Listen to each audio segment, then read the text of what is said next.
గారు మల్లేశ్వర్ గారు, నా ఆడియో క్లియర్ గా ఉందా మీకు?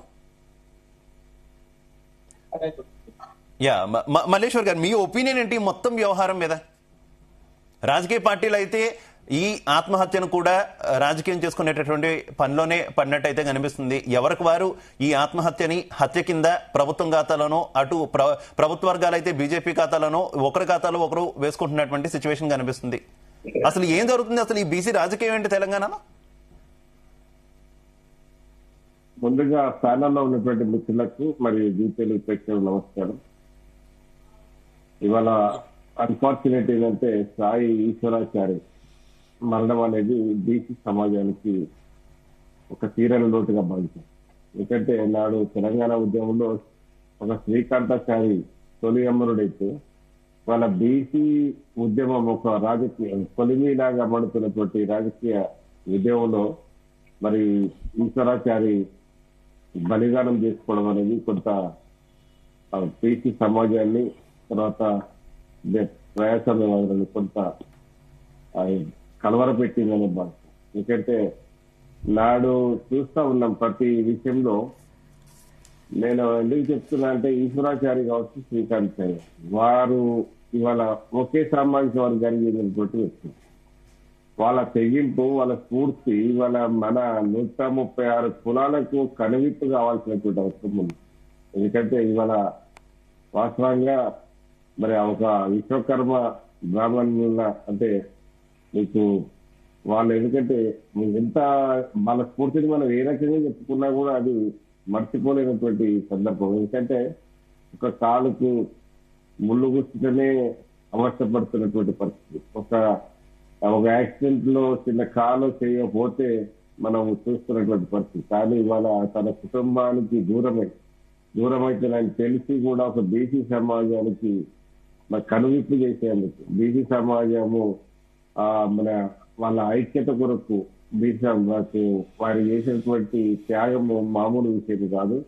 ఏదేమైనప్పటికీ కూడా బీసీ సమాజం ఇప్పటికైనా కనువిప్పు కలగజేసుకొని మన ఐక్యత తోటి మన రిజర్వేషన్స్ విషయంలో సాధించే దిశగా పోవాల్సిన అవసరం ఉన్నాయి.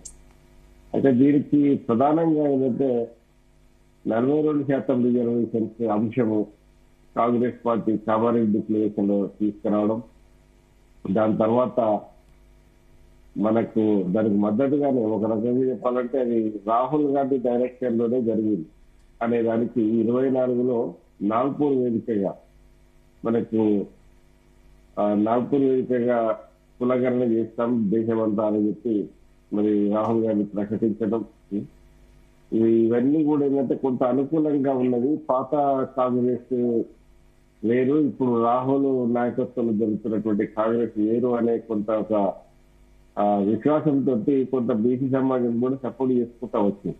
అయితే ఇక్కడ అన్ఫార్చునేట్ మరి 20 నెలల నుంచి పంచాయతీలకు కాల పరిమితి నిలిచింది. మరి 20 నెలల కిందనే ఎన్నికలు పెట్టితే ఇంత పంచాయతీ ఉండకపోలేదు.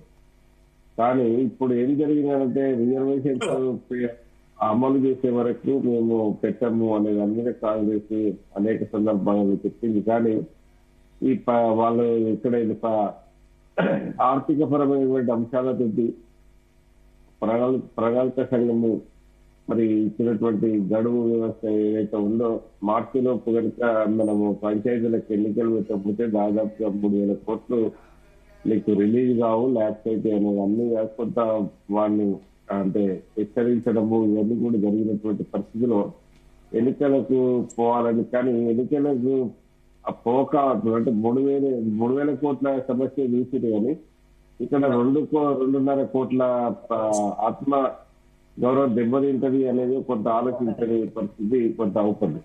మనకి ఇక్కడ ప్రధానంగా మనము ఎక్స్పోజ్ చేయాల్సింది ఏంటంటే, మనము గమనించాల్సింది ఏంటంటే ఇప్పుడు ఈ దిశకుడు మనకు కొంత కాంగ్రెస్ ఈ రిజర్వేషన్స్ ఇష్టము అని చెప్పింది. కానీ ఆ విషయంలో ఇక్కడ తెలంగాణ కేంద్రం లేకపోతే ఒక జంతర్ మంతర్లా ధర్నా చేసేది. కానీ ఈ ప్రధాని మోడీని నిలదీసే దాంట్లో కొంత మరి ఎందుకో కాంగ్రెస్ వెనుకబడి పోయిందనేది భావించాలి. ఎందుకంటే పార్లమెంట్ లో పోయినసారి పార్లమెంట్ సెషన్స్ లో ఎక్కడ చర్చ జరగలేదు.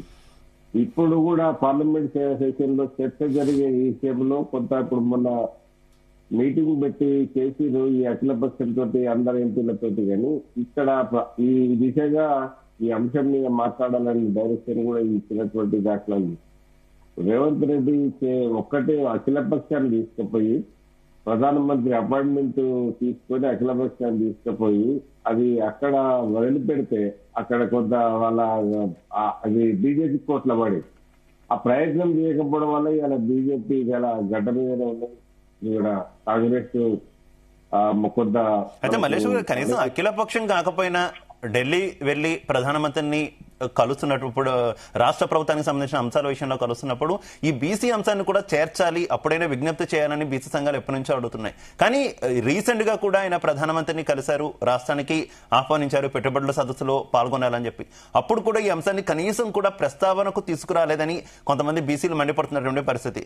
గతంలో కాంగ్రెస్ నాయకులు కొంత చెప్పారు, అపాయింట్మెంట్ ఇవ్వట్లేదు మాకు ఈ అంశానికి సంబంధించి చర్చించడానికి అని చెప్పేసి కొంత ఆరోపణలు అయితే భారతీయ జనతా పార్టీ నాయకుల మీద కేంద్రం మీద గుప్పించినటువంటి పరిస్థితి. ఇప్పుడు అదే క్వశ్చన్ చేస్తున్నారు, అపాయింట్మెంట్ దొరకట్లేదని కొంతమంది కాంగ్రెస్ నాయకులు అన్నారు. ఇప్పుడు ఎలా వచ్చింది, ఇప్పుడు అపాయింట్మెంట్ ఇచ్చినప్పుడైనా ఈ అంశాన్ని ప్రస్తావించాల్సింది కదా అని, దీని మీద ఏం చెప్తారు?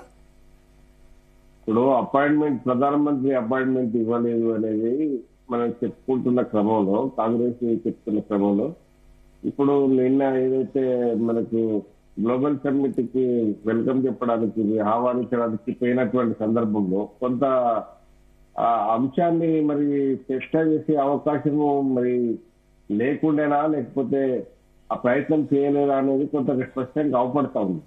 ఇక్కడ మనము ఎందుకంటే ఇప్పుడు మనం ఒక పెళ్లి పత్రిక ఇవ్వడానికి పోయి మనము ఇంకేదో సమస్యని చెప్తే అది ఎంత ఇదిగా ఉంటుంది అనేది అందులో కొంత నౌకంతో రేవంత్ రెడ్డి గారు వ్యవహరించారు అనేది కూడా మనం ఆలోచిస్తాం. ఇప్పుడు మేము బీసీల సమస్య మాట్లాడదామని అనుకుంటే వాళ్ళ అపాయింట్మెంట్ ఇస్తున్నా చెప్పదు.